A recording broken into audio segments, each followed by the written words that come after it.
Olá, hoje nós vamos iniciar uma série de bate-papos de assuntos relevantes para o aluno de odontologia. Nesse primeiro encontro, eu escolhi o tema sobre o respirador bucal e nós vamos conversar sobre as principais alterações morfofuncionais que essa condição acarreta. Vamos conceituar, falar um pouquinho das causas, sinais e sintomas, o que isso pode provocar, quais são os comprometimentos em decorrência dessa condição de tais alterações morfofuncionais. Então, o termo respirador oral ou respirador bucal, vocês podem encontrar essas duas formas de expressar. Então, nós entendemos como respirador oral ou respirador bucal qualquer indivíduo que venha a ter uma respiração predominantemente pela boca, pode ser totalmente pela boca, assim, um percentual maior pela boca, uma vez que vai continuar entrando ar pelo nariz, mas numa condição mínima, e vai estar predominantemente pela boca. Isso pode acontecer em qualquer idade e independente de causas. Nós vamos ver que existem causas variadas, são muitas, e logicamente é bom a gente detectar isso logo na infância. Então, durante esse nosso papo, eu vou querer que vocês sejam capazes de, ao final, ter condição de olhar um paciente, uma criança, um jovem, até mesmo um adulto, e já observando as características morfológicas que ele apresenta, você já concluir, é um respirador bucal. Essa pessoa é um respirador bucal. Bom, quais são as possíveis etiologias? São várias, como eu falei. Eu listei algumas que vocês podem ler nesse PowerPoint, como uma hipertrofia das adenoides, então uma hipertrofia adenoidiana. Vulgarmente falando, é aquela carne no nariz. A pessoa, eu tenho uma carne no nariz e tudo. Então, uma hipertrofia desse tecido linfóide que existe na cavidade nasal, na mucosa nasal. As rinites, qualquer tipo de rinite, rinite alérgica. As rinossinusites, que são aquelas relacionadas com inflamações dos seios paranasais ou seios da face. Tumores da cavidade nasal, tanto faz benignos ou malignos, tumores de uma forma geral, pólipos nasais, patologias dos seios da face, lembrando que os seios da face são aquelas cavidades que mantêm comunicação com a cavidade nasal e estão posicionadas no osso frontal, nos maxilares, no etimoide, no esfenoide. Então, esse conjunto de cavidades revestidas por mucosas, que são normalmente repletas de ar, elas podem ter no seu interior secreções. Secreções essas que podem ser oriundas de uma inflamação na cavidade nasal que migrou para os seios ou uma patologia de seio. Muito bem. Como eu falei, então, as patologias dos seios, mucocele, que já é uma coleção de líquido também nesses seios, geralmente por um processo inflamatório. Desvios do septo nasal. Lembrando, o septo nasal é aquela parede medial que separa a cavidade nasal em direita e esquerda, de forma simétrica. Esse septo nasal, nós vamos mostrar mais à frente, tem componentes ósseos e um componente cartilaginoso. E esse septo também pode sofrer desvios, e a gente vai falar em que caso, excepcionalmente, né, que isso vai ser uma possível causa.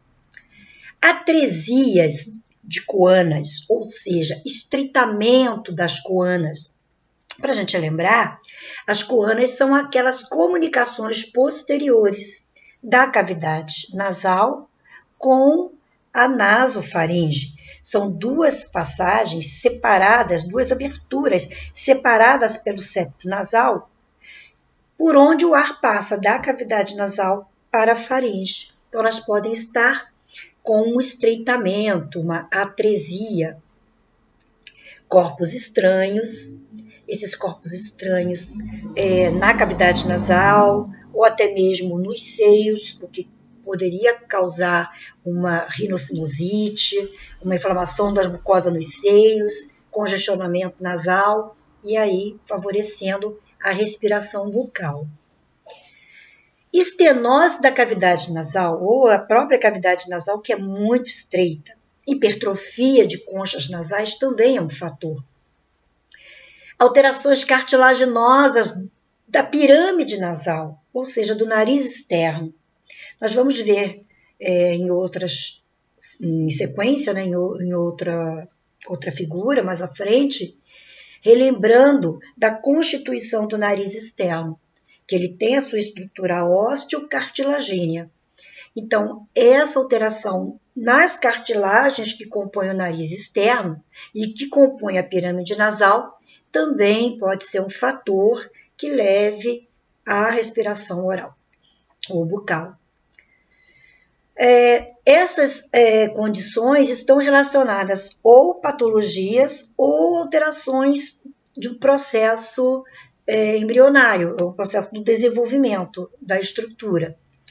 Mas outras etiologias que podem estar depois do nascimento, a mais importante de todas, pós-natal, seria a falta de um aleitamento materno. Ou seja, a criança que desde o início é colocada para usar mamadeiras. Então, isso é um fator muito sério. Por quê? Quando a gente fala de aleitamento, a gente está falando da sucção. A criança vai ter que usar, desenvolver a sucção. E essa sucção é um fator primordial para fazer com que haja uma expansão do maxilar e mandíbula. Então, os ossos maxilares e a mandíbula, elas vão desenvolver pós-natal. Porque quando a gente para a gente relembrar o que é falado geralmente, né, nas primeiras aulas de anatomia, é a grande diferença que tem entre o crânio de um recém-nascido e o crânio de um adulto. Nós sempre falamos da maior dimensão, do maior diâmetro horizontal nos crânios de recém-nascido, do neurocrânio, contrapondo-se a um menor diâmetro vertical da face. Então, nós temos, no caso do recém-nascido, ele tem 2/3 de neurocrânio e 1/3 de viscerocrânio. Com a sucção e entre outros fatores que vão acontecendo, a respiração nasal, a sucção, a mastigação, vai promovendo o desenvolvimento dos maxilares e da mandíbula. A gente vai falar mais na frente. Existe um músculo chamado bucinador de cada lado das bochechas e um músculo que contorna toda a boca, que é o orbicular dos lábios. Eles são fundamentais para esse papel. No caso, o orbicular dos lábios, ele vai funcionar como uma forma de vedar os lábios, a boca da criança ao redor do mamilo. Então, esse orbicular tem uma função muito importante em fazer uma colagem, vai vedar, colando os lábios, para que não haja aspiração de ar durante a deglutição. Ao mesmo tempo, os bucinadores vão trabalhar ativamente para promover o ato de sucção, né, durante a amamentação. Esse trabalho dos bucinadores, lembrando que eles se prendem na tábua óssea compacta na altura dos molares superiores, nas maxilares, e nos molares inferiores, na mandíbula. Essa tração vai ajudar no desenvolvimento vertical da face. Então, é muito importante para ter uma harmonia na proporção da face, ou seja, tornar aquela face do adulto mais longa, 2/3, e o crânio, então, vai passar a ficar apenas com 1/3. Então, a falta desse aleitamento, desse hábito correto de sucção durante a amamentação, é um dos fatores mais importantes e que eu digo que é a causa etiológica mais provável. E os hábitos parafuncionais, como chupar o dedo, como o hábito de chupar chupeta e o dedo e tudo mais. Muito bem. Então, nós vimos, começamos falando na etiologia, e aí eu vejo, então, o que esse respirador bucal apresenta como sinais, que são aquilo que nós podemos perceber, e sintomas, que são o que ele descreve para a gente, que ele sente. O sinal é visível, o sintoma é narrado. Então, obstrução nasal. Ele está sempre com aquela nariz entupido, com aquela sensação de nariz entupido. Então, eu não consigo respirar porque o nariz está entupido. Dor de garganta ou ressecamento de garganta, uma vez que ele usa a boca como uma forma de aspirar o ar. Lembrando que a boca não tem um epitélio próprio para trabalhar o ar. O ar, para que ele seja recebido pelos alvéolos pulmonares, ele tem que, antes de tudo, estar adequado. Adequar o ar significa limpar, no caso, filtrar, aquecer e umedecer. Tudo isso vai ser desempenhado pelo epitélio respiratório, que é aquele epitélio pseudoestratificado, cilíndrico, com cílios e rico em células caliciformes, que são mucosecretoras. Então, essa filtragem acontece num primeiro momento pelos pelos mais grosseiros que estão logo nas narinas, que são as vibríceas. Aqueles pelos mais finos vão reter, eles são umedecidos pelo muco, eles têm um movimento, ao contrário do sentido da entrada do ar, então eles vão prendendo, eles vão retendo as partículas mais finas. Dessa forma, o ar vai sendo purificado. Isso vai ser ao longo de toda a via aérea superior.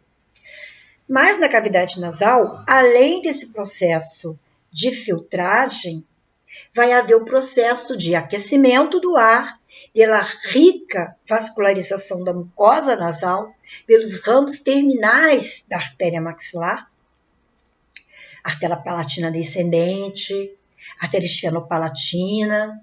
Então, essas artérias têm uma ramificação muito rica que vai, então, permitir o aquecimento do ar. E o umedecimento nós já falamos, pelas células caliciformes. O mesmo não acontece na cavidade oral. O ar vai entrar, ele não vai ser limpo e ele vai entrar e vai permanecer frio. O problema é que ele vai ficando ressecado, já resseca ao nível da faringe. Então, esse ressecamento dá um incômodo na garganta, o que pode, lá embaixo a gente falar também, causando uma tosse seca e persistente. Essa garganta está sempre seca, então começa a ficar uma tosse crônica. Ardência ou prurido, ou seja, coceira na faringe, devido ao ressecamento do ar. Um muco espesso aderido à garganta, que é uma forma de tentativa da mucosa proteger dessa agressão que ela está sofrendo. Então, esse muco é uma resposta inflamatória. Então, voltando, nariz entupido, incômodo na garganta, com ardência na faringe, muco espesso. Às vezes essa pessoa fica sempre com aquele pigarro, então está sempre devido a esse incômodo desse ar que vai ressecando. A tosse seca persistente, que já foi comentada. É comum vários estudos periódicos que foi consultado para atualizar esse tema, ser narrado uma cefaleia matinal e também, não está escrito, mas uma irritabilidade aumentada nessas pessoas. O respirador bucal, ele sofre muito com problemas nas vias aéreas, inflamações nas vias aéreas superiores recorrentes. Então, se a pessoa tem rinite, ele está sempre tendo episódios. Se tem problema com asma, ele está sempre tendo episódios. Ele sofre com problemas respiratórios com mais frequência, viroses, gripes. Então, ele responde de uma forma mais intensa. Outro quadro, por ele respirar muito pela boca, esse ressecamento altera a flora bacteriana da boca, causa litose. Outro fator também é que a mudança nesse estado da boca, que não fica com a saliva, com aquele umedecimento normal da saliva, isso também promove a mudança da flora bacteriana, o que acaba acarretando para uma maior frequência de cáries e doenças periodontais. Daí também a possibilidade da halitose, que é o mau hálito. Os periódicos também relatam que na criança é comum essa criança urinar durante o sono, a enurose noturna. Bom, eu já havia falado no slide anterior dessa irritabilidade, mas o respirador bucal, ele dorme muito mal. Talvez isso seja a maior causa da irritabilidade. E ele fica com a sonolência, então ele fica irritado e sonolento. Então o que acontece? Ele acaba sendo uma criança com déficit de atenção, com dificuldade de aprendizagem, por ter dificuldade de concentração. Vão vendo quantas coisas vão estar interligadas por um hábito não fisiológico, que é respirar pela boca. O fisiológico é respirar pela cavidade nasal. Então, já falei, mau aproveitamento escolar, uma vez que ele tem um déficit de atenção e de concentração, por ele estar sempre irritado e sonolento. A face do respirador bucal é uma face bastante característica. Então, o respirador bucal crônico é o que a gente olha e fala, nossa, ele tem a facies de respirador bucal. Então, antes que ele fale para você, ou que a mãe dele venha falar para você, meu filho respira pela boca, às vezes passa até despercebido pela mãe. Ainda mais se a mãe trabalha fora, tem uma quantidade de tarefas e não tem aquela atenção só com o lar, com o filho, então às vezes ela não percebe. E é fácil a gente perceber, porque o respirador crônico, como a gente já falou lá no início, ele não desenvolve as maxilas, né, os dois ossos maxilares, então ele não desenvolve a maxila e não desenvolve a mandíbula. Uma outra alteração com isso é que o seu palato fica profundo, ele fica alto e estreito. Então, a face fica estreita, o palato fica empurrado para cima, né? Fica em ogiva, e o septo nasal acaba desviando, porque o septo está apoiado nesse palato duro. E se o palato duro pressiona para cima, o septo, para ele continuar cabendo naquela cavidade nasal, ele vai sofrer um desvio. É comum, então, observarmos nessa face do respirador bucal a deformidade dentofacial. Como o palato não desenvolve no plano horizontal, os dentes geralmente ficam apinhados e a bateria labial superior com os incisivos centrais projetados para frente, o famoso overchat. Então, nós já falamos que ele tem um estreitamento da face devido ao não desenvolvimento dos maxilares, um encurtamento devido ao não desenvolvimento da mandíbula, um aprofundamento do palato, que é o palato em ogiva, e um desvio de septo. Tudo isso ainda com apinhamento dos dentes, que é mais um fator que corrobora para as cáries, pela dificuldade de uma higienização correta, doenças periodontais, deformidades dentofaciais, essas que estão todas interligadas, e o overjet. E aí, a gente tem que levar em consideração que isso é a porta de entrada para várias outras patologias, inclusive patologias cardíacas. O aumento da cárie dentária já está bem explicado. E a faringe opaca com metaplasia granulosa, isso é visível a nível de histologia, já é um quadro histopatológico. O pectus cavatum, que pode ser escrito assim, SCAvatum, né? Ou pode ser escavador, puxando para o português. Então, pectus escavata é um nome derivado do latim, a palavra em latim, é um termo em latim, que significa tórax escavado, que é um afundamento a nível do osso externo. Eu vou mostrar uma figura para vocês lá na frente.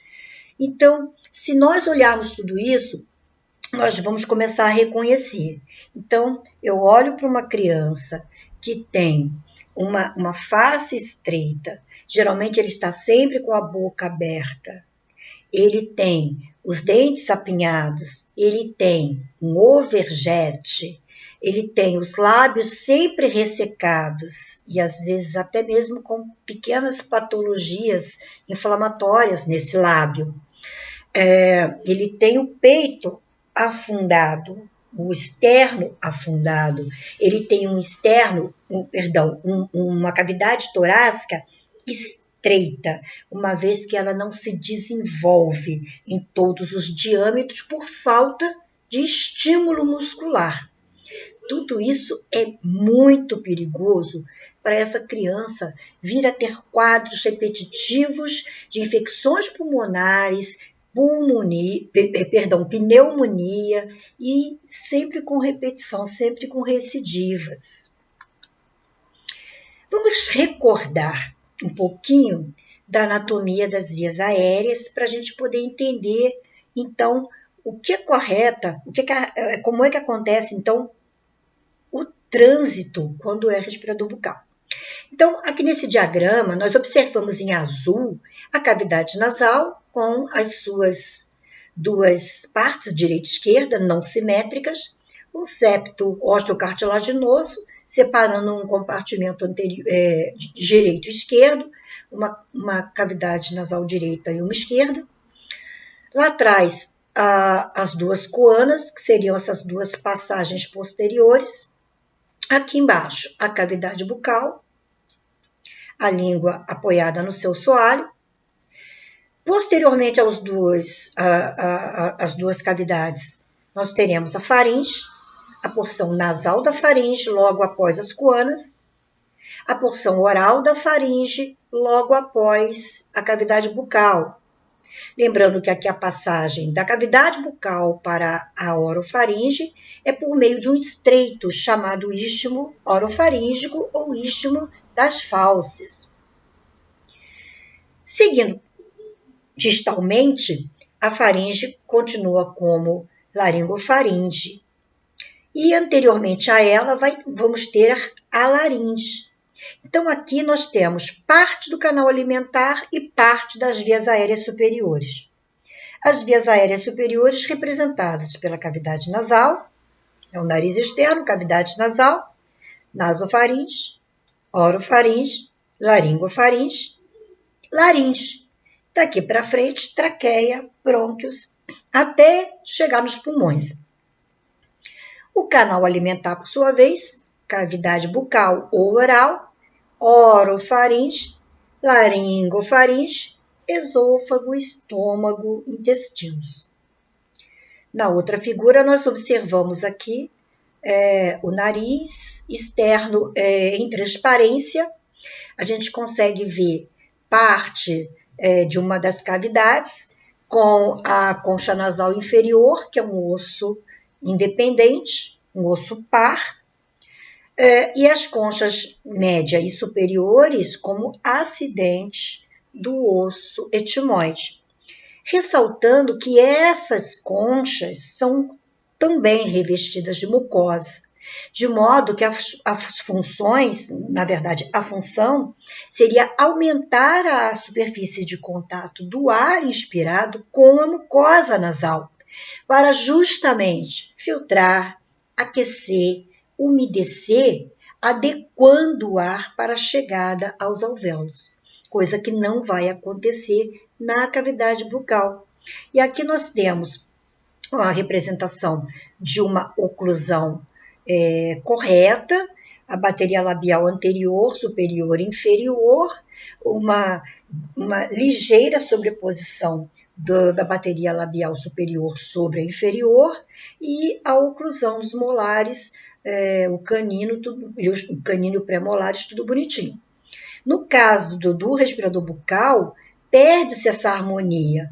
Os dentes ficam apinhados pela falta de desenvolvimento dos maxilares e da mandíbula e acontece um overjet, ou seja, aquela característica dos antigamente chamados dentuços, que para nós da odontologia nós usamos o termo overjet. Muito bem. Então vamos recapitular. O que seria a função, ou quais seriam as funções da cavidade nasal? Justamente função respiratória e a função de olfação. A função respiratória, já falamos bastante, filtrar, aquecer, umedecer. Então, a filtragem do ar pelas vibriças e pelos cílios do epitélio respiratório, umedecimento, células caliciformes e aquecimento pela vasta rede de capilares oriundos principalmente da artéria maxilar. A olfação também é um outro fator. As funções do sistema estomatognático seriam a sucção, a deglutição, a verbalização, ou seja, a fala, a voz é produzida na laringe e a articulação de palavras, a maior parte delas é feita com a língua, tendo alguns fonemas na cavidade nasal. E a mastigação. Então, são funções bem distintas e tem, então, por isso, características morfológicas distintas. Lembra que eu falei que uma das causas da respiração bucal seria alterações na pirâmide nasal? Então, aqui vamos relembrar. Eu tenho aqui o nariz externo. Observa que ele é formado pelos ossos nasais, pelos ossos maxilares e pelas cartilagens laterais e alares maiores. Não estão visualizadas as alares menores. Então, essa conformação dessas cartilagens, uma alteração nesse padrão cartilaginoso, que pode ser por traumas já na vida pós-uterina, pode ser por pouco desenvolvimento devido ao tamanho do feto em relação ao útero materno. Então, causas variadas, né? Causas intrauterinas ou extrauterinas. Então, seria um daqueles fatores. E aqui eu chamo a atenção para mostrar aquela proporção que eu falei para vocês, que no adulto ele tem 1/3 de neurocrânio e 2/3 na altura aqui, olha, 2/3 do viscerocrânio. Isso acontece pelo desenvolvimento não só de centros de ossificação, centros de crescimento no côndilo das mandíbulas, principalmente provocados por estímulo dos músculos pterygoideus laterais, mas também do desenvolvimento da tábua óssea compacta na altura dos molares superiores e inferiores, pela sucção pelos exercícios de sucção realizados pelo músculo bucinador. Então, a sucção com o bucinador, os movimentos mandibulares pelos músculos da mastigação, em especial ptericoideu lateral, são importantíssimos para um desenvolvimento e então chegarmos a essa configuração do crânio adulto. E tem outros fatores, como a própria respiração, como o desenvolvimento dos seios paranasais, são vários fatores em comum.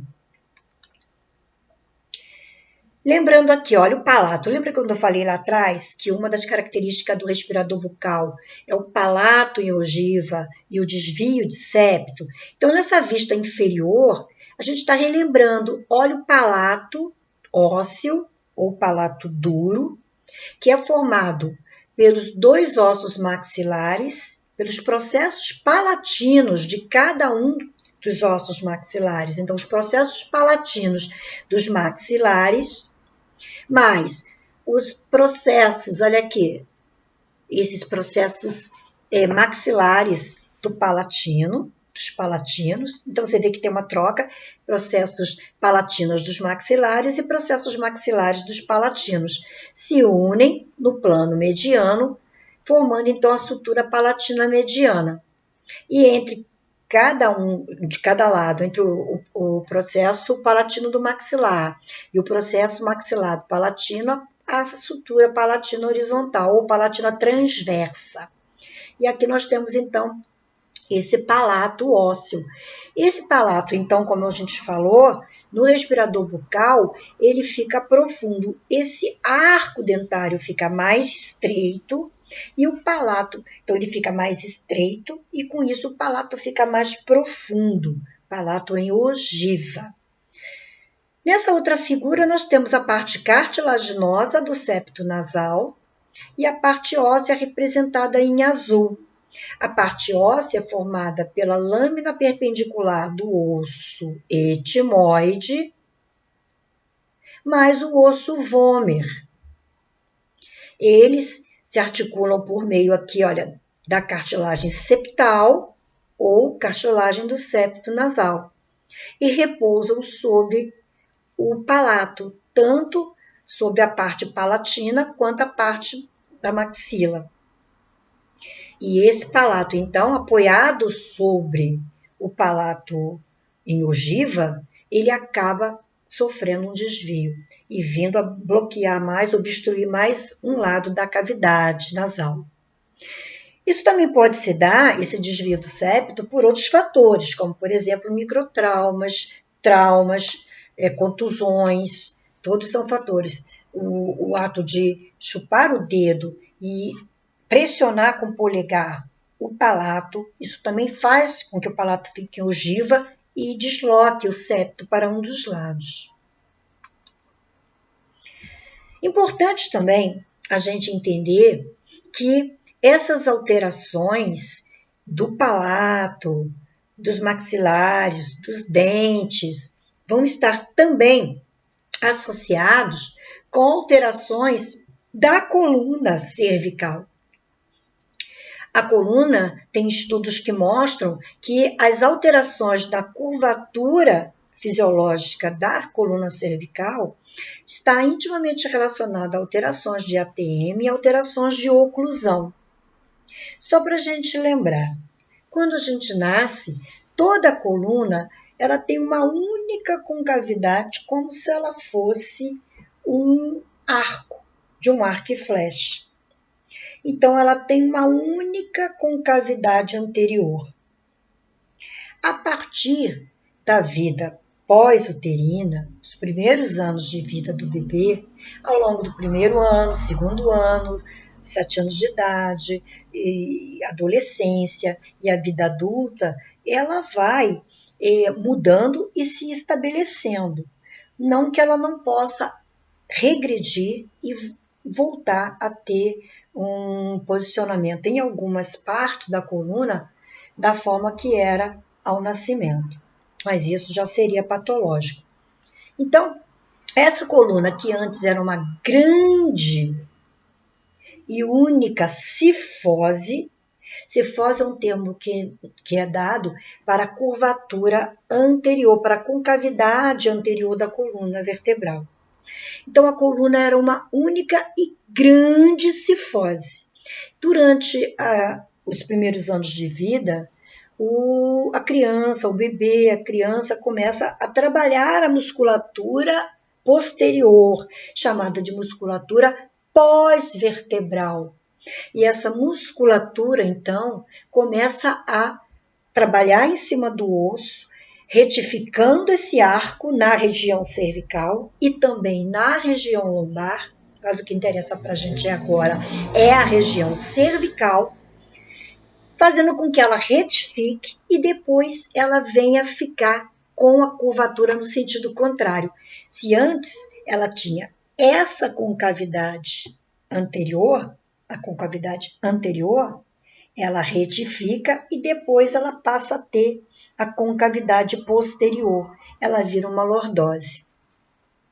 No respirador bucal, nós vamos ver que muitas das vezes acontece uma retificação dessa coluna. Por quê? O respirador bucal, na verdade, ele está sempre com falta de ar. Ele não consegue ter uma incursão respiratória favorável, uma incursão respiratória normal, uma inspiração e uma expiração capaz de dar aquela sensação para a gente que nós estamos com ar suficiente. Ao contrário, ele não consegue expandir os pulmões, ele não consegue expandir a caixa torácica pela atrofia da musculatura que não é requisitada, a musculatura respiratória. Daí, ele tem que fazer pequenas incursões. Então, o respirador bucal, ele tem um maior número de incursões respiratórias que são mais curtas na sua dimensão. Ele respira maior número de vezes, de forma errada e de forma ineficiente. Com isso, ele acaba sempre projetando o pescoço para frente. Então, ele faz esse movimento com a boca. Você vê que o gradil costal não se expande, as pleuras não se expandem, com isso os pulmões não se expandem, com isso não entra ar de maneira satisfatória para os pulmões. Então, ele projeta a cabeça para frente para tentar expandir aquilo que ele não consegue normalmente. Então, ele tem uma alteração. Essas alterações acabam desequilibrando a musculatura posterior também. Talvez, isso é uma teoria, seja isso que causa as dores de cabeça também, dores de cabeça de fundo muscular. Aqui a musculatura que eu acabei de falar para vocês, a musculatura pós-vertebral, que ela acaba sofrendo um estiramento pela falta, por essa coluna estar sendo tracionada para frente. O certo seria essa musculatura aqui, tracionar, trabalhar a coluna e promover, garantir aquela lordose cervical, que vai sendo perdida, o fato da cabeça ser projetada para frente. Então, esse equilíbrio de posição do crânio com a coluna vai também afetar a TM. Vai também, dessa forma, afetando a TM, também dar cefaleias de origem temporais. Tudo interligado. O esqueleto do tórax, lembra que eu falei que tem a fáscias do respirador bucal, mas também tem toda uma característica. Então, você olha ele entrando no consultório, a criança entrando para a consulta, a gente já consegue perceber, a partir que ele entrar no consultório, ele adentrou o consultório e você já vai passando essa criança respirador bucal. Antes dela sentar na sua cadeira, você já vai saber que ela é um respirador bucal. E uma dessas formas, além dessa face, a boquinha aberta, a cabeça projetada para frente, os lábios ressecados, é o tórax. Um tórax, lembrando, um tórax anatômico, ele é formado pelo osso externo, dividido em 3 partes, o manúbrio, a porção proximal ou superior, o corpo, que é a porção média, e o processo xifoide, que é a parte caudal ou inferior, ou distal. Presos a esse externo, vamos ter 7 pares de costelas verdadeiras. Olha aqui, 1, 2, 3, 4, 5, 6 e 7. Essas 7 costelas são verdadeiras porque elas se articulam posteriormente na coluna torácica e anteriormente por meio de uma cartilagem, hialina, no osso externo. Então, na costela, nas vértebras torácicas, e essas costelas nas vértebras torácicas e no osso externo por meio de cartilagem. Depois nós vamos ver 3 pares de costela, olha, 1, 2, 3, que estão interligados por meio de cartilagens, e aí ela vai se prender na última verdadeira. Então, essas costelas são chamadas de falsas porque elas não chegam até o osso externo diretamente. Elas vão se ligar na mesma cartilagem da costela, da última costela verdadeira. E os 2 últimos pares, que são as flutuantes, que têm articulação somente na coluna torácica, não chegando até o osso externo. Esse é o esqueleto torácico. Nós temos de uma pseudo-articulação, pseudo porque eles não estão articulados, na verdade, existem músculos que se interpõem entre ossos da cintura escapular, representados aqui pelas escápulas, aqui só tem uma, mas são 2 escápulas, e lá na frente, as clavículas, que fazem parte do cíngulo superior, do esqueleto dos membros superiores, mas acabam estando aqui associados ao esqueleto do tórax, portanto, alterações nesse esqueleto torácico vai também causar alterações na escápula, ela fica mais protrusa, mais proeminente. Então, aquele tórax, aquela musculatura, aqueles ossos vão ser acionados pela musculatura da respiração. Lembrando que a respiração ela tem 2 fases, a inspiração ou inalação e a expiração ou exalação. A inspiração ela acontece devido ao músculo diafragma. Sem ele, é impossível respirar. Por isso que tanto se fala de intubação. Já foi falado o termo intubação, mas o termo correto é intubação. Esse in é de interiorizar mesmo o ar. Então, o que é a intubação? Por que se fala muito em tempos de Covid-19, o paciente foi intubado? É o paciente que não está conseguindo manter a respiração pelo diafragma. Então, tem que se colocar o ar de forma artificial para esse paciente. Então, o diafragma é o músculo da respiração. Sempre, toda inspiração em repouso ou em exercício, o diafragma é o principal músculo.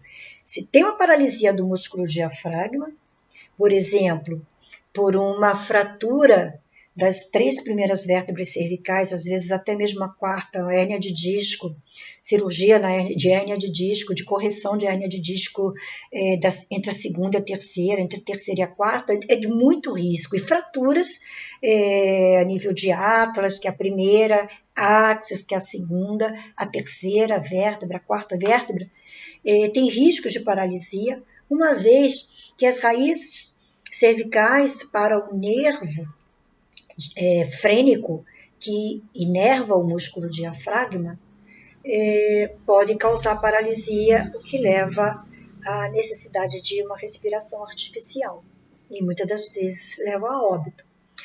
Já a inspiração forçada tem a participação de músculos, outros músculos, como é o caso dos músculos esternocleidomastoide ou esternocleidomastoide, que os fisioterapeutas chamam de ECOM. os escalenos, o peitoral menor, serrátil e intercostais externos. Isso para inspiração. Na expiração em repouso, simplesmente pelo relaxamento do diafragma. O diafragma relaxa, o ar sai. No caso da expiração forçada, nós vamos ter os intercostais internos e os músculos abdominais, o reto abdominal, os oblíquos externos, oblíquo externo e transverso do abdômen. Muito bem, então a gente viu que para respirar nós temos ação importante e necessária. Sine qua non, condição sine qua non de se respirar é ter ação do músculo diafragma. E quando a gente necessita de um pouco mais de ar, quando eu quero respirar fundo, né? Eu vou precisar de esternocleidomastoide, dos escalenos, peitoral menor e etc., como a gente comentou. Isso tudo, peitoral menor,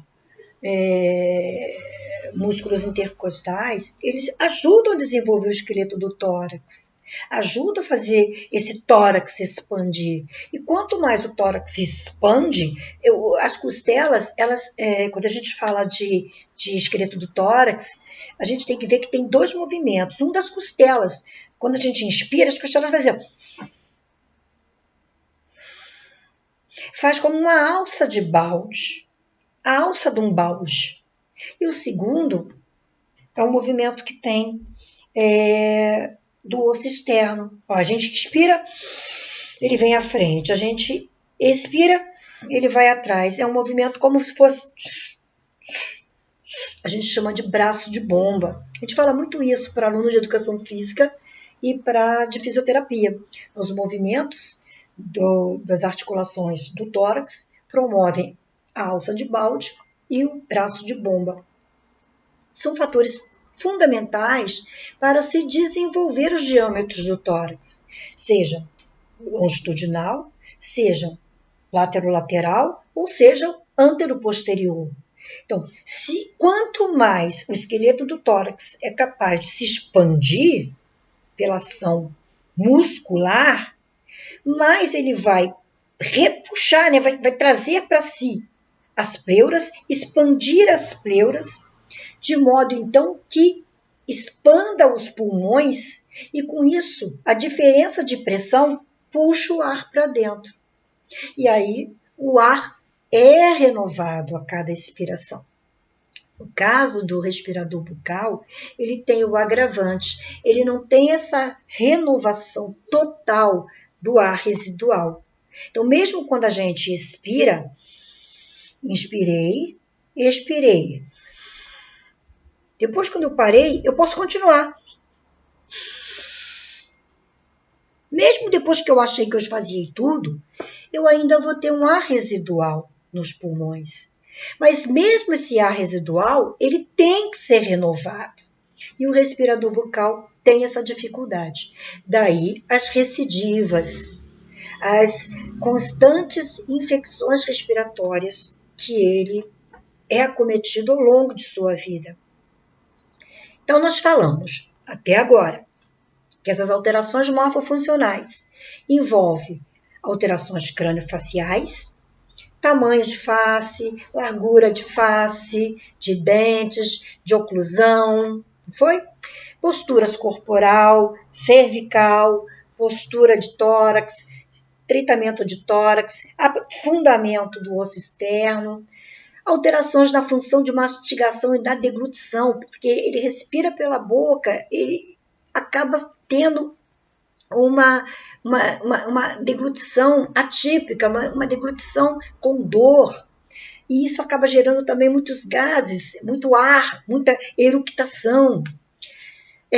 A musculatura facial e da oclusão ficam debilitadas. A gente viu que ele não desenvolve o bucinador, porque provavelmente ele não foi amamentado.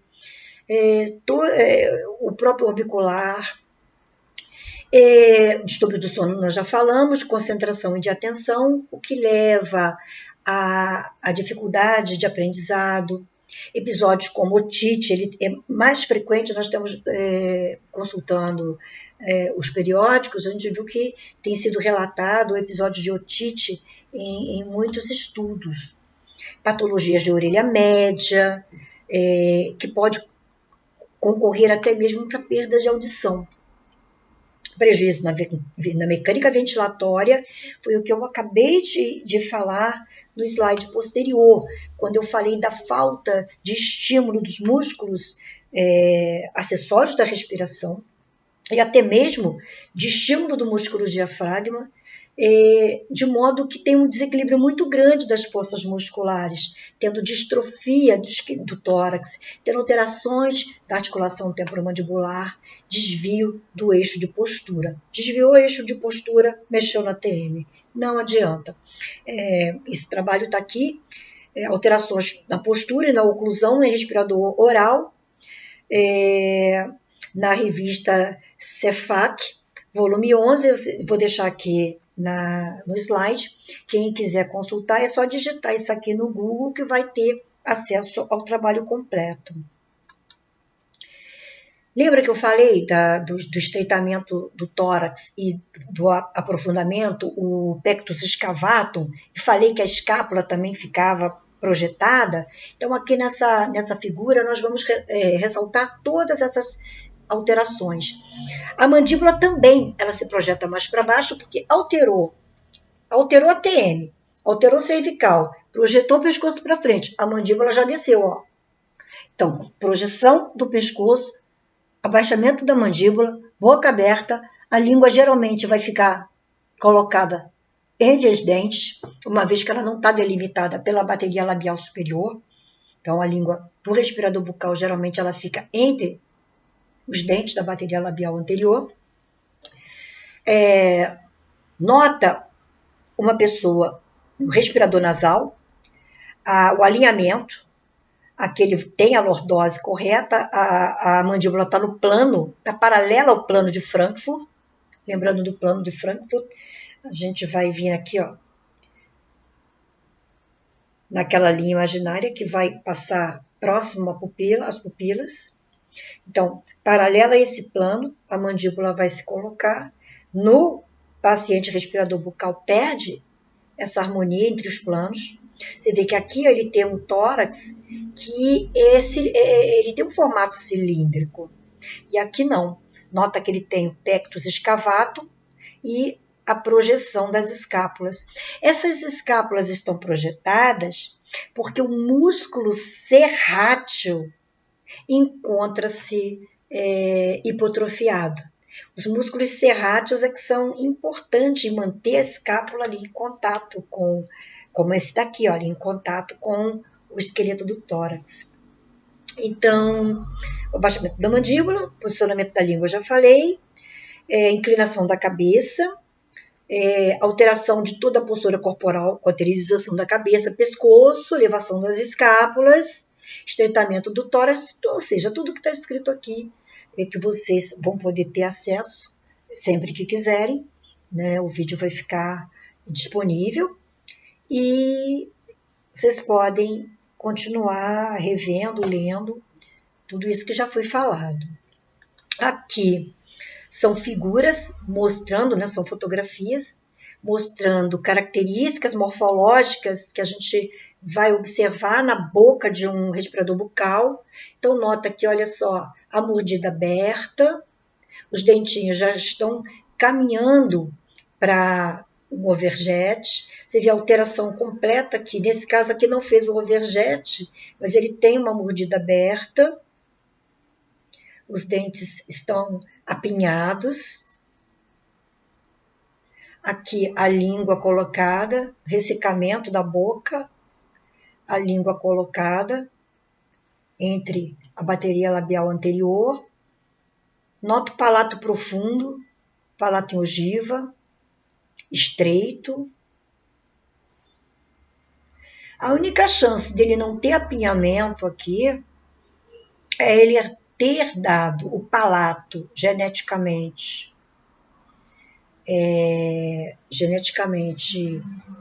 de forma diferente dos dentes. Então, por exemplo, ele ter herdado os dentes da mãe, o palato do pai, que geralmente as estruturas herdadas do pai são maiores. Então, se ele tem pouco espaço, mas ele herdou dentes da mãe, que são menores, ele consegue manter sem apinhamento. Mas nota que aqui tem um ligeiro apinhamento, aqui também. Ó. Então, esse apinhamento se dá pela falta de desenvolvimento lateral, do palato transversal, né, do palato. Aqui, observa o respirador bucal, a gente vê, olha só como a face dele não é desenvolvida. Ele aqui até que não está com o overjet, mas ele fica com os lábios sempre abertos. Olha aqui, sempre abertos. Olha o posicionamento do pescoço. A cabeça vai ficar projetada para frente. Olha aqui o pectus escavatum. Observa a escápula dele. Ela fica até parecendo uma escápula alada. A escápula alada é uma patologia, geralmente por lesão nervosa do torácico longo, que é um ramo do plexo braquial que vem inervar o músculo serrátil. Mas nesse caso é pela falta de uso mesmo do serrátil. Então o serrátil não se desenvolve, então ele não tem força para manter a escápula na sua posição normal. E aqui já num adulto, o pectus escavatum, aqui eu já escrevi aportuguesado, você pode escrever sem o E ou com E. Então tá aqui o pectus escavatum. Devido a esse mau desenvolvimento do esqueleto do tórax. Existe um estudioso chamado Bricot, que os fisioterapeutas seguem muito, os osteopatas, em que ele estudou muito tempo oclusão e postura. E eu quero chamar a atenção para essa aqui, olha. Ele demonstra aqui nos seus estudos que quando se perde a lordose cervical, quando a gente tem uma projeção da cabeça para frente, pela alteração da coluna cervical, ele encontrou isso na maioria das pessoas por ele pesquisadas, uma alteração da oclusão de modo a ter overjet. Então, ele observou que geralmente ele faz essa associação de alterações da coluna cervical com essa alteração de classe 2 com overjet. Então, por isso que hoje em dia se leva muito em conta essa alteração da coluna com as alterações da cavidade bucal.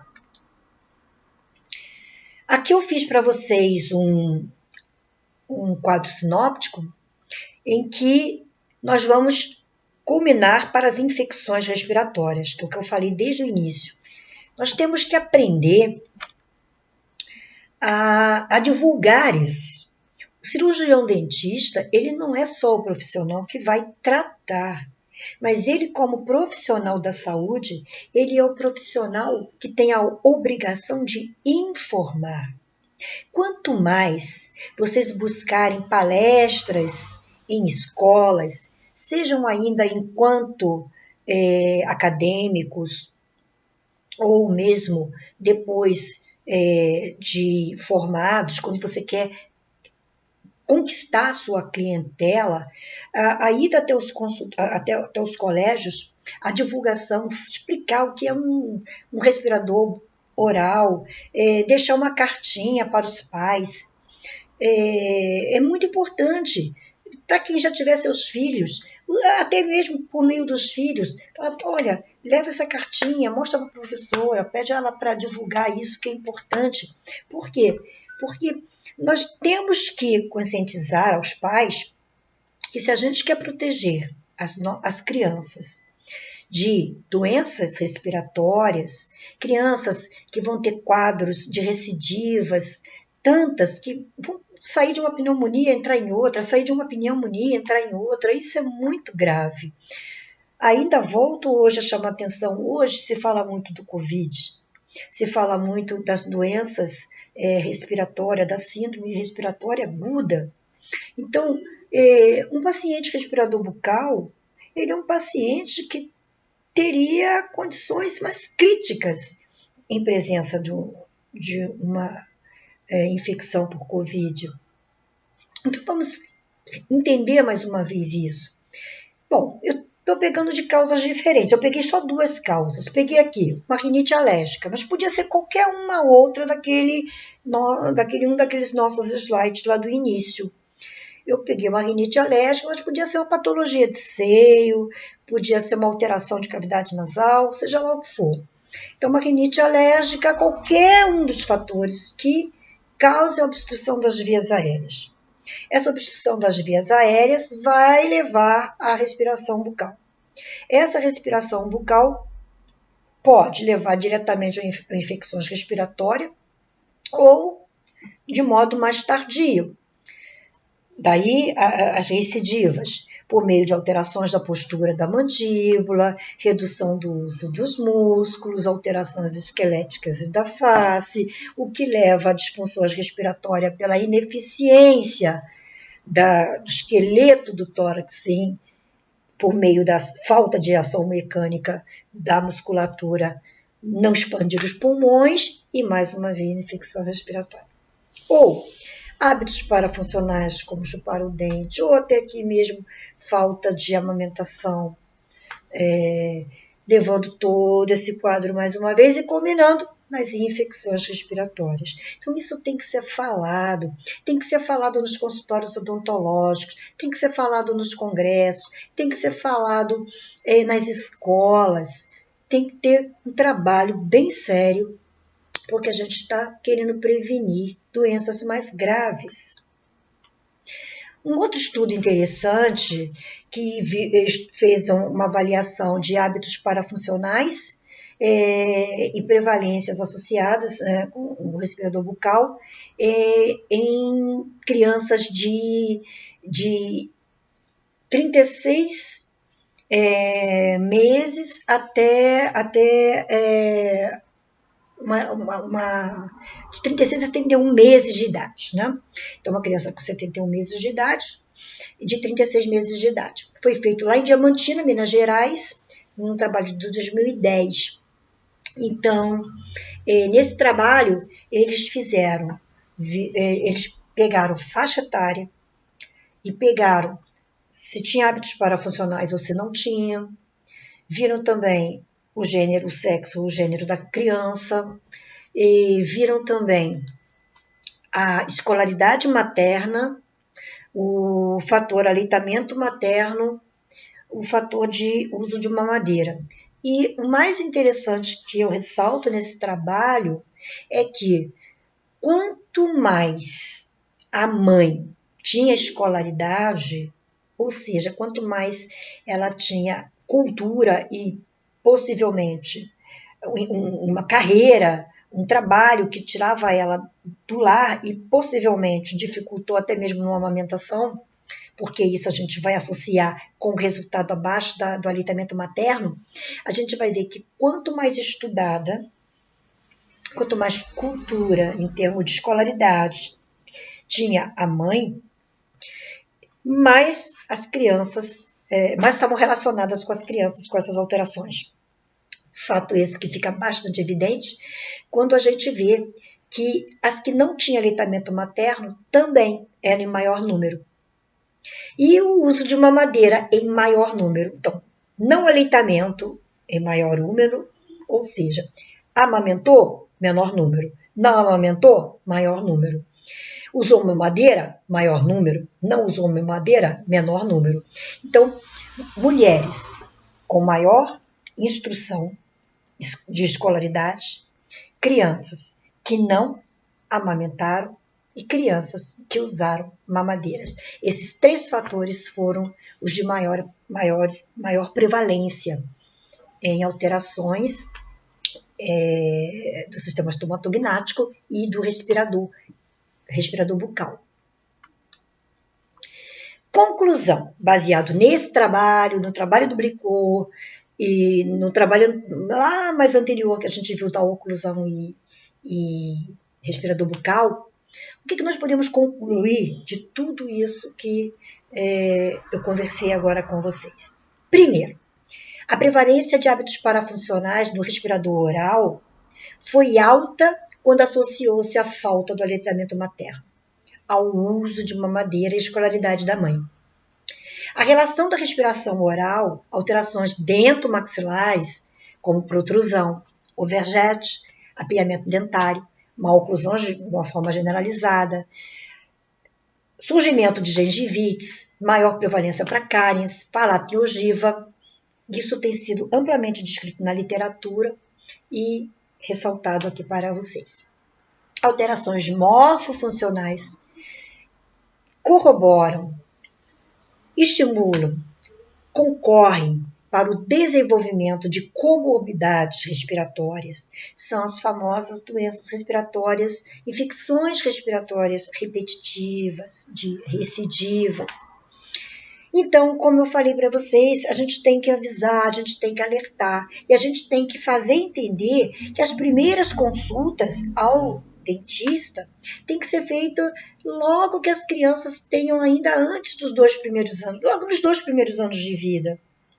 É importante, dessa forma os pais serão alertados, informados adequadamente, orientados desde como essa criança deverá ser amamentada, quais são os hábitos parafuncionais que deverão ser evitados a todo custo antes que eles se instalem. E importante a gente entender que tratar o respirador oral ou respirador bucal, isso é necessário uma interdisciplinaridade. O tratamento é interdisciplinar. Já se falou multidisciplinar, hoje eu digo que é interdisciplinar.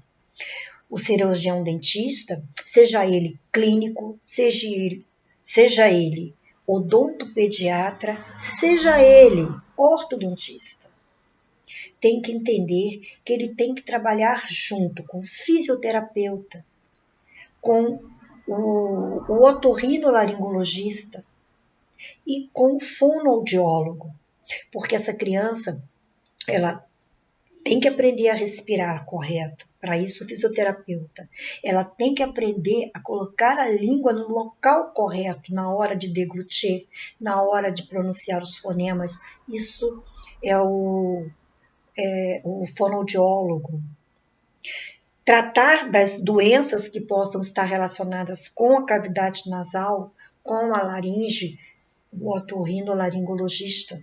E nós, dentistas, trabalharmos a oclusão desse paciente, seja utilizando aparelhos para expansão de maxilares, até mesmo aparelhos para expansão dos maxilares com dispositivo para evitar que, se for o caso de sucção de dedo, que ele possa introduzir o dedo e perpetuar mais ainda o hábito. Então, era isso que eu gostaria de falar com vocês. É um assunto que eu vejo que dá muito pouca atenção a isso, só que é um assunto de extrema importância, e principalmente no momento em que se fala de síndrome respiratória. Então, espero que vocês tenham gostado e em breve estarei com outros temas também interessantes dentro da nossa área de odontologia. Espero vocês em outra oportunidade. Até lá!